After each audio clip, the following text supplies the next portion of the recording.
Auzubillahiminash-shaytanir-rajim. Bismillahir-rahmanir-rahim. अस्सलाम वालेकुम to all of you. उम्मीद करता हूँ आप सब खैरियत से होंगे। आज हम अपना लेक्चर नंबर 7 है। इसमें हम मल्टी वेरिएबल फंक्शंस की लिमिट्स को डिस्कस करेंगे। मल्टी वेरिएबल फंक्शन के बारे में आप लोग पहले भी पढ़ चुके हैं कि जिसमें ऐसे functions in which we have more than one variables are included. अब जैसे कि ऐसा कि हमारे पास फंक्शन जिसमें सिंगल वेरिएबल हो, let's say f of x is equals to x square plus 1 या f of y is equals to something, जिसमें सिर्फ और सिर्फ एक ही वेरिएबल हो, आप उसको सिंगल वेरिएबल फंक्शन कहते होते हैं। अगर कोई ऐसा फंक्शन हमारे पास आ जाए जिसमें एक से ज़्यादा वेरिएबल्स आ जाए, मिसाल के तौर पे हम यहाँ पे कोई एग्जांपल अगर मैं आपको बता दूँ तो कोई सिंपल सी एग्जांपल ले लेते हैं बस to give you a knowledge about the multi variable functions, to devise the knowledge of multi variable functions. आप ये कॉन्सेप्ट तो हम पहले काफ़ी दफ़ा पढ़ चुके हैं। अब देखें, एक हमारे पास फंक्शन है x, दूसरा फंक्शन है लेट्स से हमने y चूज़ कर लिया, f of x y equals to, मैं कोई सिंपल सा फंक्शन लीनियर फंक्शन ले लेता हूँ x प्लस वाई। ठीक है, तो इसमें दोनों वैल्यूज़ इन्वॉल्व हैं, x की भी और y की भी। तो ऐसे तमाम फंक्शंस को, अब ये भी टू वेरिएबल फंक्शन है बेसिकली, लेकिन 2 variable, 3 variable, 4 variables, 5 variables up to so on, ये सब के लिए एक ही कैटेगरी हम यूज़ करते हैं and that is multi variable functions.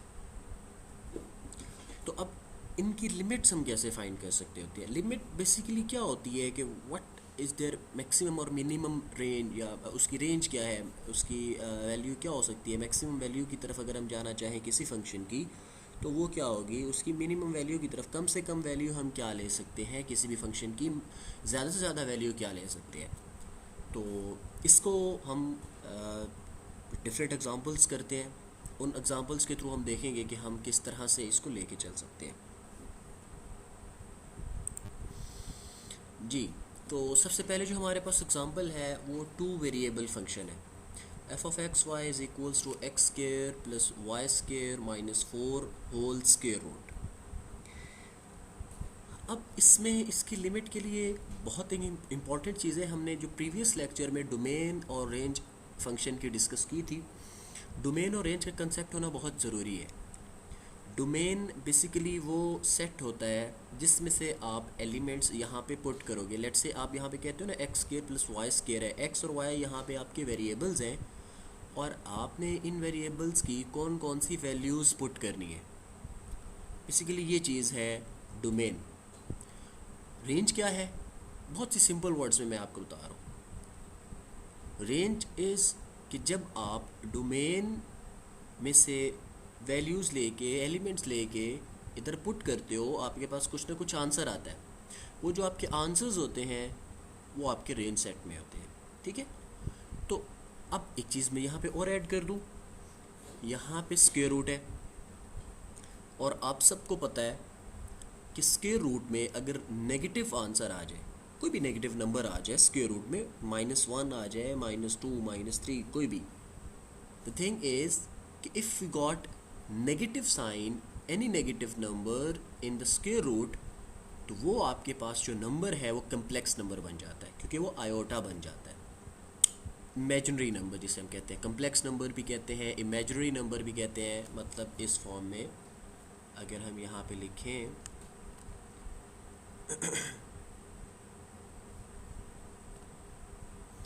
इस फॉर्म में जो हमारे पास a प्लस बी आयोटा, ये तो बेसिकली एक जनरल फॉर्म है कम्प्लेक्स नंबर्स की, लेकिन आप सबको पता होना चाहिए iota is equals to -1 square root. तो इसी तरह अगर आपके पास कोई नंबर, लेट्स से मैं कहता हूँ आपके पास -8 स्क्वायर रूट आ गया, ठीक है, तो ये आपके पास इक्वल आ जाएगा स्क्वायर रूट ऑफ 8 आयोटा। ठीक है, तो ये बस मैंने आपको एक एग्जांपल बता दी कि किस तरह से अगर हमारे पास स्क्वायर रूट में नेगेटिव का साइन आ जाए तो वो कम्प्लेक्स नंबर क्यों बन जाता है। तो अब आप इस बात की तरफ आ जाते हैं कि मैं आपको ये चीज़ बता क्यों रहा था।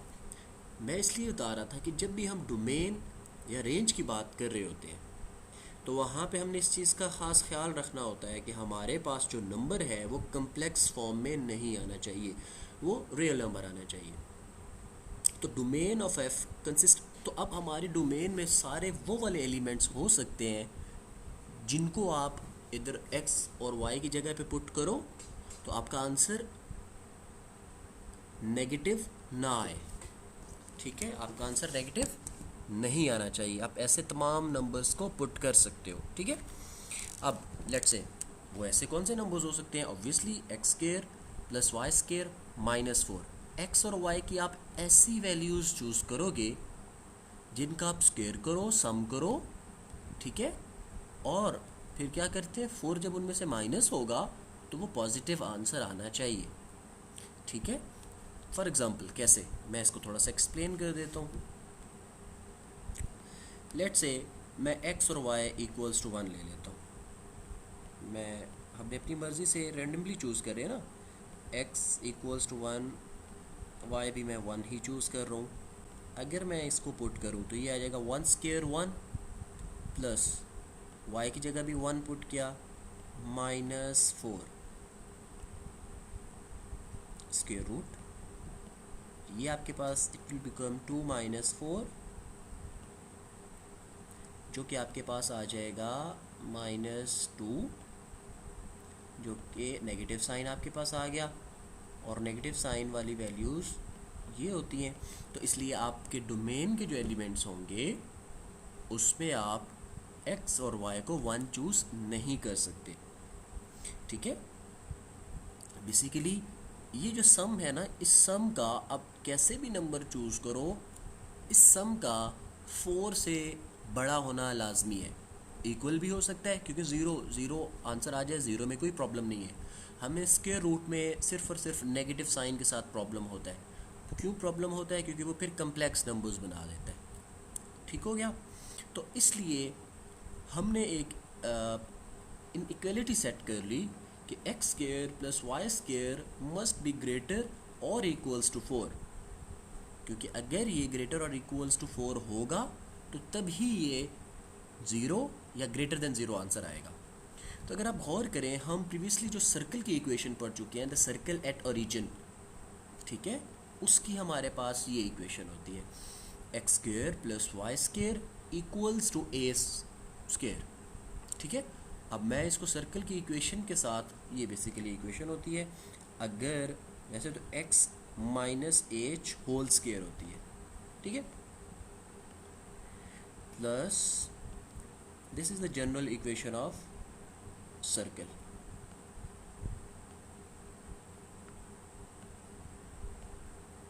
Equals to r square where r is the radius, h and k is the center of the circle।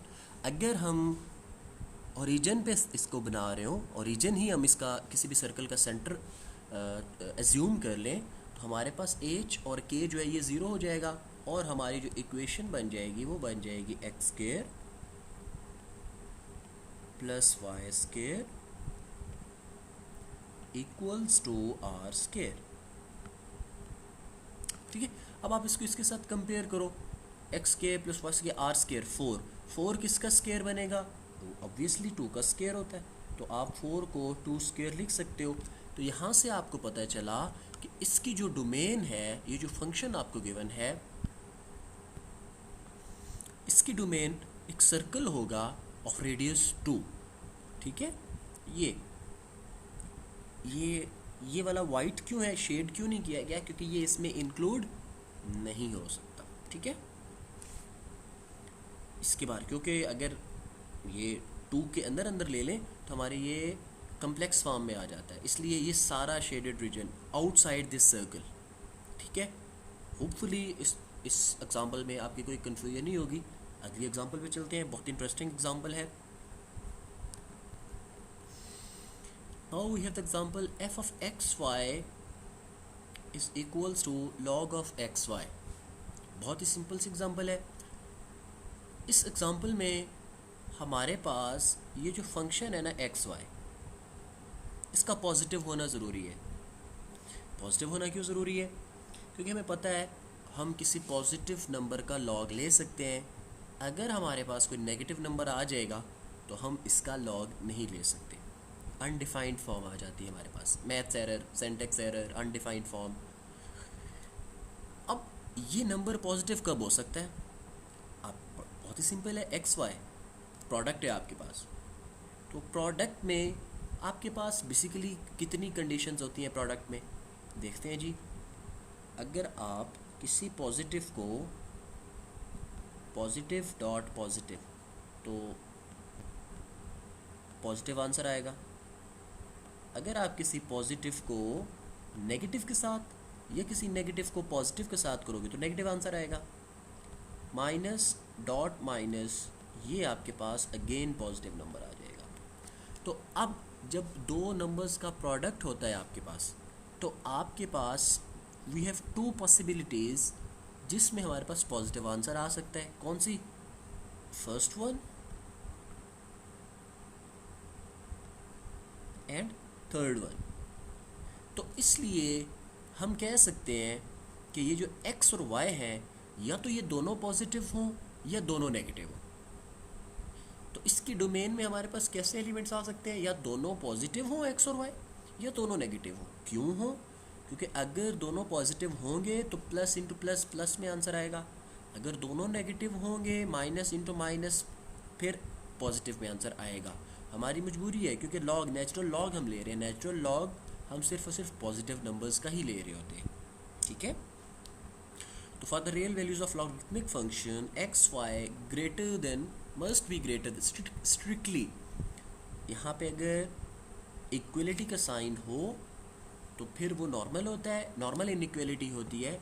अगर विदाउट इक्वलिटी कोई साइन हो, लेस और ग्रेटर, तो that means strictly greater than zero, zero के इक्वल भी नहीं हो सकता, ठीक है। Which is possible when both are negative, both x and y are negative और both x and y are positive. तो ये कब हो सकते हैं, किस किस जगह पे हो सकते हैं? अगर आप एक्स वाई प्लेन की बात करो तो ये सिर्फ और सिर्फ फर्स्ट और थर्ड क्वाड्रेंट में हो सकते हैं। कैसे? ये आपका पॉजिटिव एक्स एक्सिस होता है, this is the negative x axis, sorry, this is positive y axis, this is negative x axis and this is negative y axis। तो इधर आपके पास दोनों जो फर्स्ट क्वाड्रेंट में आपके पास एलिमेंट्स आते हैं, जो ऑर्डर पेयर आता है वो दोनों पॉजिटिव। इसमें आपका x नेगेटिव और y पॉजिटिव। थर्ड क्वाड्रेंट में आपका क्या होता है? दोनों नेगेटिव होते हैं। फोर्थ क्वाड्रेंट में आपका क्या होता है? x पॉजिटिव होता है और y नेगेटिव होता है। तो अब एक पॉजिटिव हो एक नेगेटिव हो तो वो तो आप चूज़ ही नहीं कर सकते फॉर दिस फंक्शन। पीछे आपके पास दो क्वाड्रेंट्स बन जाते हैं, फर्स्ट वन और थर्ड वन। तो इसकी डोमेन आपके पास या तो फर्स्ट क्वाड्रेंट, फर्स्ट और थर्ड क्वाड्रेंट होंगे, ठीक है।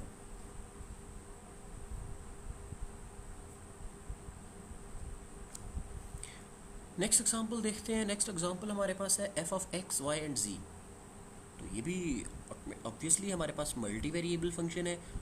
मल्टी वेरिएबल फंक्शन कितने इसमें हमारे पास वेरिएबल्स हैं? 3 वेरिएबल्स हैं, x, y और z। अच्छा, इसमें एक बड़ी मज़े की बात है, एक्सपोनेंशियल फंक्शन है, ठीक है, e पावर x, y और z।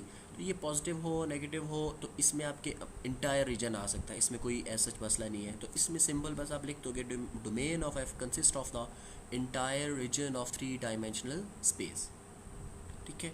उसके बाद नेक्स्ट एग्जांपल है हमारे पास f of x y is equals to 4 minus x square whole square root divided by y square plus 3।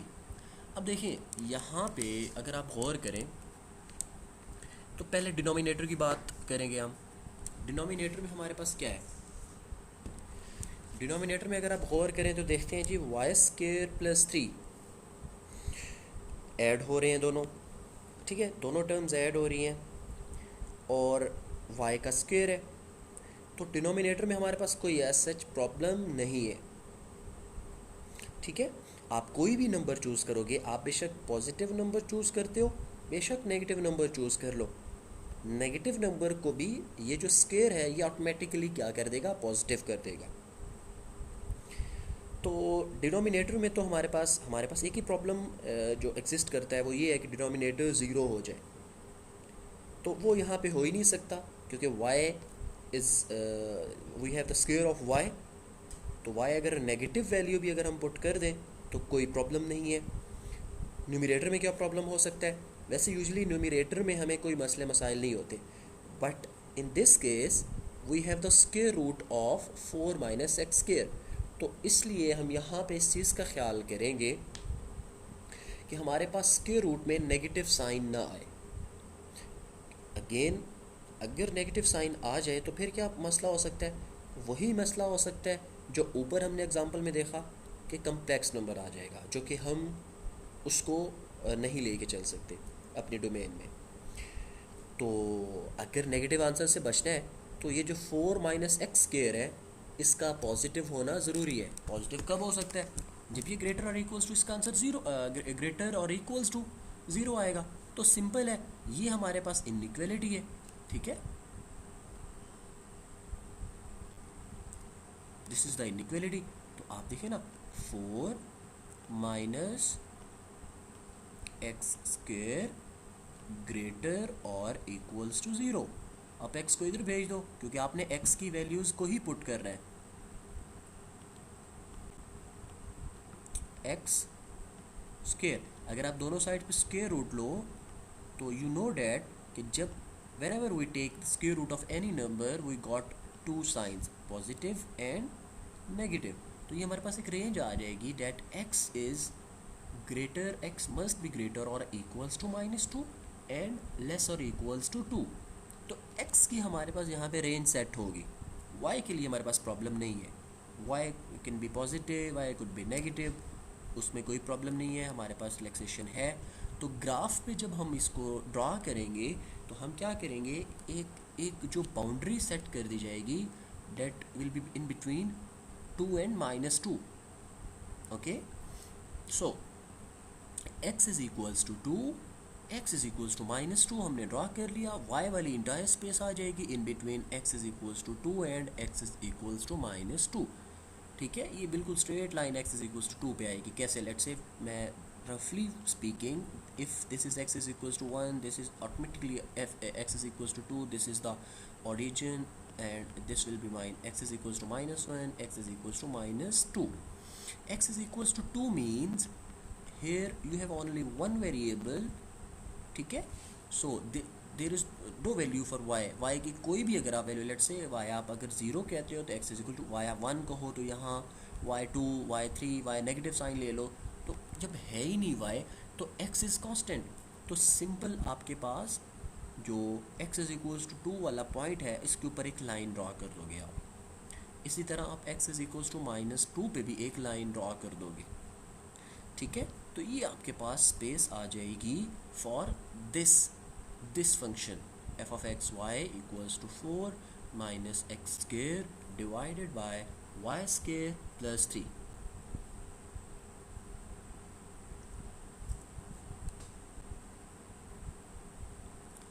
इसके बाद आगे नेक्स्ट एग्जांपल की तरफ हम मूव करते हैं। नेक्स्ट एग्जांपल हमारे पास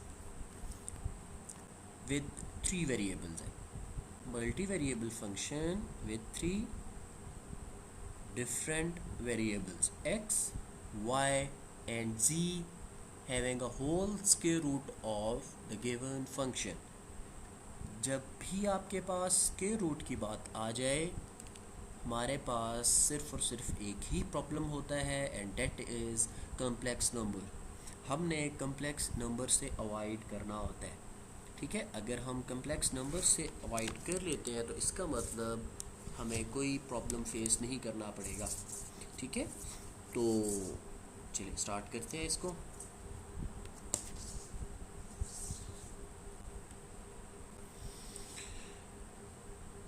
f of x y z is equals to 25 minus x square minus y square minus z square।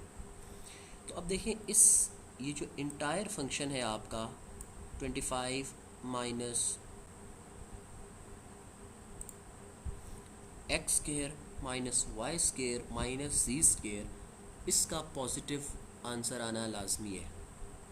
ठीक है, तो ये क्या हो जाएगा आपके पास, simple Here we take this must be greater or equals to 0 for the real values of f of x, y and z. Here z is missing, यहाँ पे z होगा, ठीक है।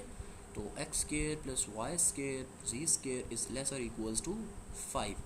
सिंपल क्या किया गया है, इन सारी चीज़ों को x y z को इस साइड पे, ज़ीरो वाली साइड पे लेके आ गया, राइट साइड पे, ठीक है। तो स्केयर की फॉर्म में आ गया x square plus y square plus z square is less और equals to 5 square. 25 is the square of 5। तो ये जो हमारे पास इक्वेशन होती है, ठीक है, हमारे पास स्फीयर की इक्वेशन है। तो आप लिख सकते हो domain of function consist of region in three dimensional की स्पेस की बात कर रहे हैं। अगर if you remember about the circle and the sphere, तो वहाँ पे इस चीज़ को मैंने एक्सप्लेन किया था। चले जी, नेक्स्ट बड़ी इंटरेस्टिंग सी एग्जांपल है। यहाँ पे हम लिमिट की डिफरेंट वैल्यूज़ को अप्रोच करते हैं। कैसे जी, अब हमारे पास है function of two variable f of x y equals to x cube plus 2x square y minus x y minus 2y square over x plus 2y। अब देखें, हमारे पास इसमें कोई एक भी ऐसी टर्म नहीं है जो विदाउट वेरिएबल हो, मतलब कोई कांस्टेंट टर्म नहीं है, ना ही न्यूमरेटर में ना ही डिनोमिनेटर में। सब में अगर आप देखो x या y इन्वॉल्व है। तो इसलिए हम यहाँ पे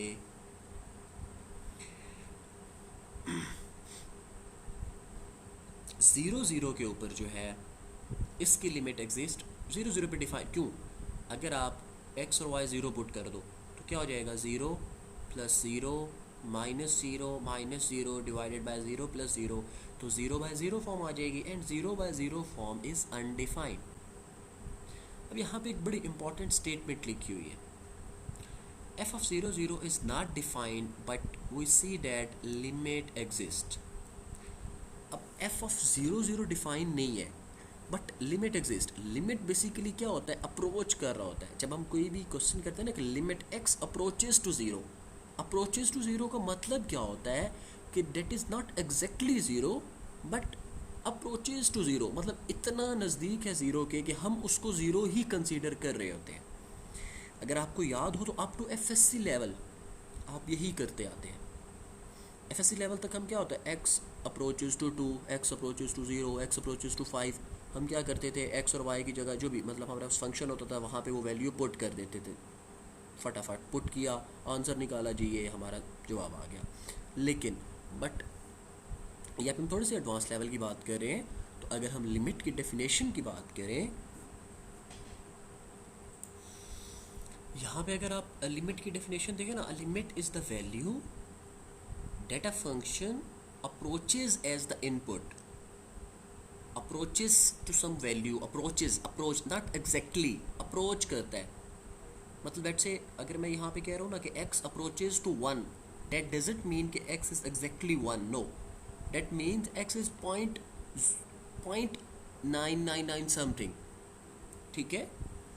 तो इसलिए अगर हम यहाँ पे स्पेसिफिक एग्जांपल की बात कर रहे हैं ये, तो 0 0 अगर आप एग्जैक्टली 0 0 पुट करो then this function is not defined.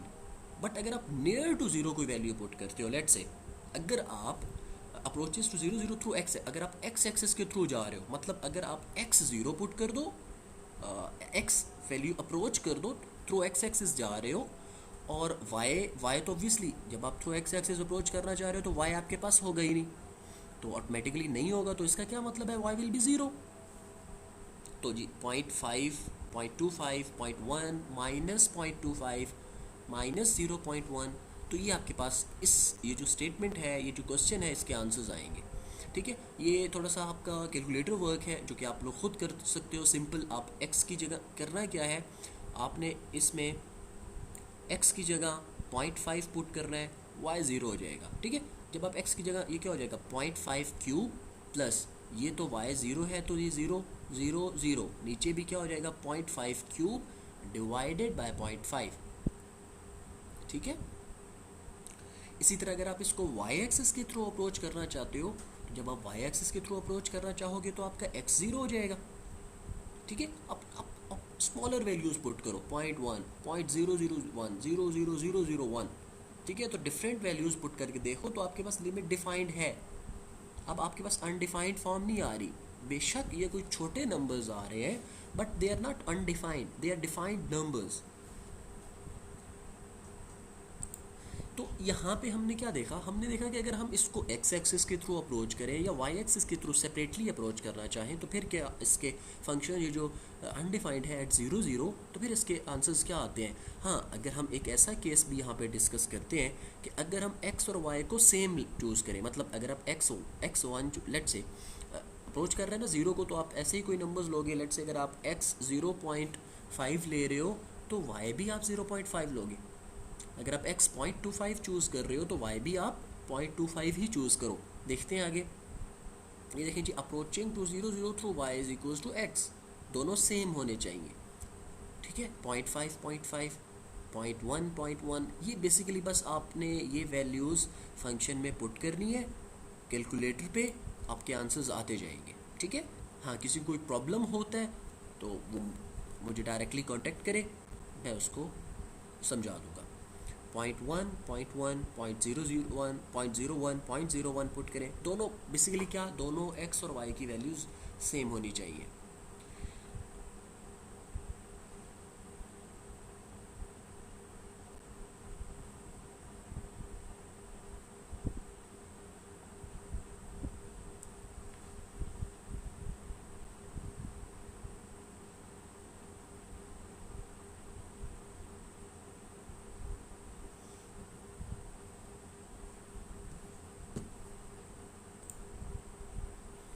जी, इसी से रिलेटेड हम एक और एग्जांपल देखते हैं। अब इसमें भी it's same like previous example कि अगर हम x और y दोनों ज़ीरो पुट करें तो अनडिफाइंड आ जाता है, बट उसकी लिमिट जो है इस undefined, we see that limit also does not exist, ठीक है। तो आप इसको डिफरेंट वैल्यूज़ पुट करके देखो। अब लिमिट के एग्जिस्ट करने का बेसिकली मकसद होता क्या है। लिमिट एग्जिस्ट करने का मतलब ये होता है कि जब आप उसको x के थ्रू अप्रोच करो या y के थ्रू अप्रोच करो, ये जो डिफरेंट वैल्यूज़ होती हैं, left hand limit, right hand limit, ये बहुत पुराना कंसेप्ट है, वो वैल्यूज़ सेम आनी चाहिए, जो कि यहाँ पे नहीं आ रही, ठीक है। ये 0.5 किस वक्त कोई वैल्यू आती है, किस वक्त कोई वैल्यू आती है। तो देखते हैं जी पॉइंट, ये example I will leave it for you, आपके सामने इसका सलूशन है, आप बस इसमें वैल्यूज़ आपने पुट करनी है, आपका आंसर आता जाएगा। स्क्रीन पे मैं शो कर रहा हूँ, आप इसको आराम सुकून से देख सकते हो।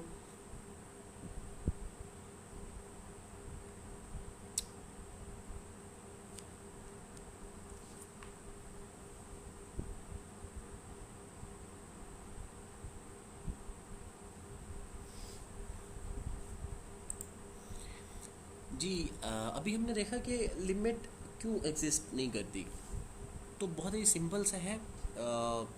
इंटरमीडिएट लेवल का खैर कंसेप्ट है, मैं रिवाइज करवा देता हूँ, because most of the students, sorry not most of the student but some of the student वो सेइंग डैट कि उसने ये चीज़ें नहीं पढ़ी। तो एनीवेज, देखें, कब हम कहते हैं कि लिमिट एग्जिस्ट नहीं कर रही, rule for the non existence of a limit. देखिए ना, अगर इफ़ वी गेट टू और मोर डिफरेंट, टू और मोर, the minimum requirement is if we get two different values, if we get two different values, minimum two, ज़्यादा आ जाए, ज़्यादा की तरफ हम जाते ही नहीं है। अगर हमारे पास कोई सी दो वैल्यूज़ डिफरेंट आ रही है, हम कह देते हैं कि इस फंक्शन की लिमिट एग्जिस्ट ही नहीं करती, ठीक है। तो अब जैसे कि देखो आप, f of x y, we get two approaches as x y approaches a b along two different paths। तो अब देखिए ना, कोई फंक्शन तो सेम है आपके पास, लिमिट एग्जिस्ट करने का मकसद क्या है कि जब आप दो डिफरेंट वेज से आप उसकी तरफ अप्रोच कर रहे हो, आपके पास आंसर तो सेम आना चाहिए। तो मैथमेटिकली भी अगर हम बात करें, मैथमेटिकली भी, तो हमें पता है कि जब हम मैथ्स में, यू ऑल नो कि जब आप कोई क्वेश्चन कर रहे होते हो, you can solve that question but different ways, ठीक है, बाय डिफरेंट मेथड्स, बट उसका आंसर सेम आना चाहिए, सिंपल। ये मैं आई डोंट थिंक से सो कि आपको मैं इससे ज़्यादा किसी सिंपल एग्जांपल से इस बात को समझा सकता हूँ। The path along which A B is approached, may be straight lines और plane curves through A B.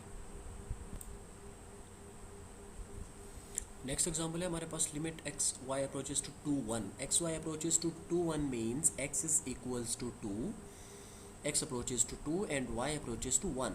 अब एक्स की जगह यहाँ पे 2 पुट करेंगे, जहाँ जहाँ आपको x मिलेगा, जहाँ जहाँ आपको y मिलेगा, आप वहाँ पे 1 पुट करेंगे। ठीक है।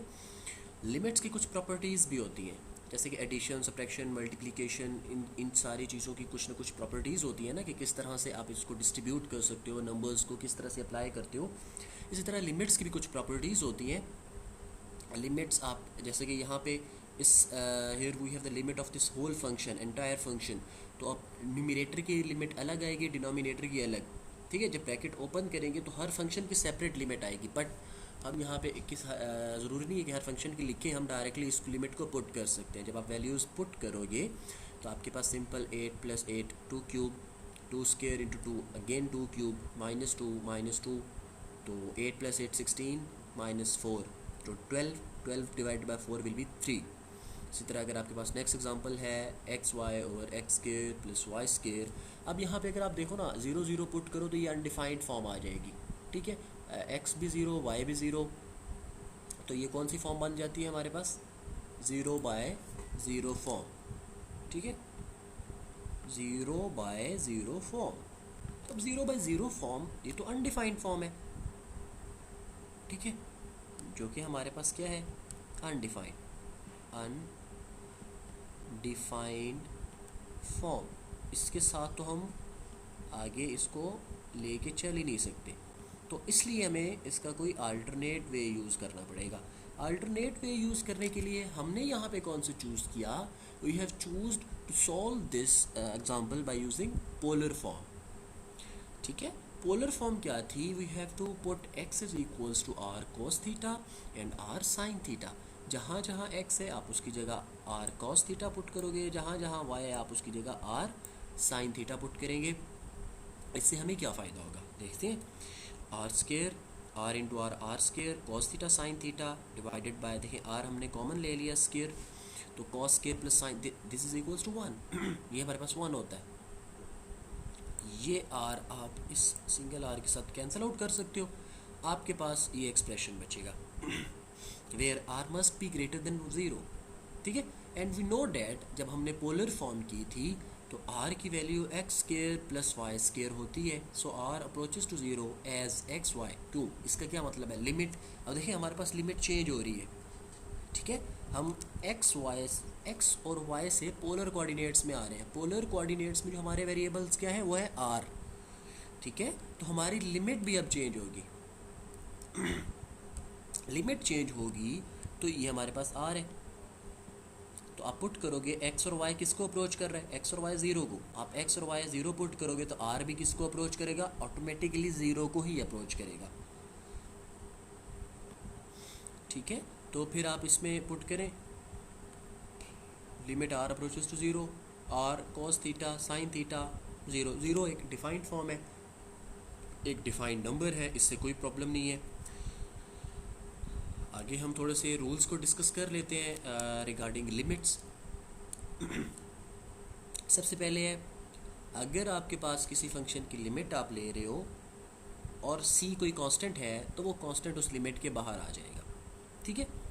इसी तरह अगर आपके पास ब्रैकेट में 2 फंक्शंस हैं, वो दोनों फंक्शंस ऐड हो रहे हैं, तो लिमिट दोनों पे डिस्ट्रीब्यूट हो जाती है। ठीक है। Limit of f of x y plus limit of g of x y आ जाएगा आपके पास। इसी तरह सब्ट्रैक्शन में भी सेम रूल है, मल्टीप्लिकेशन में भी यही है, डिवीजन में भी यही है। यही एक रूल आप एडिशन पे भी अप्लाई कर सकते हैं, सब्ट्रैक्शन पे भी, मल्टीप्लिकेशन पे भी, डिवीजन पे भी। ठीक है। मतलब जैसे डिवीजन के लिए तो हम ऊपर एग्जांपल भी कर चुके हैं, ये है ना limit x y approaches to x naught y naught. हम एक जनरल फंक्शन ले रहे हैं, तो f of x y divided by g of x y means आप न्यूमरेटर पे भी लिमिट अप्लाई करोगे, डिनोमिनेटर पे भी लिमिट अप्लाई करोगे। ठीक है। ऐसा नहीं है कि आपके पास एक लिमिट लिखी हुई है तो आप कहो कि ये हम किसी या तो एफ ऑफ एक्स वाई पे पुट कर सकते हैं या तो हम जी ऑफ एक्स वाई पे पुट कर सकते हैं। नो, आप दोनों फंक्शंस पे इसको कर सकते हो। ठीक है।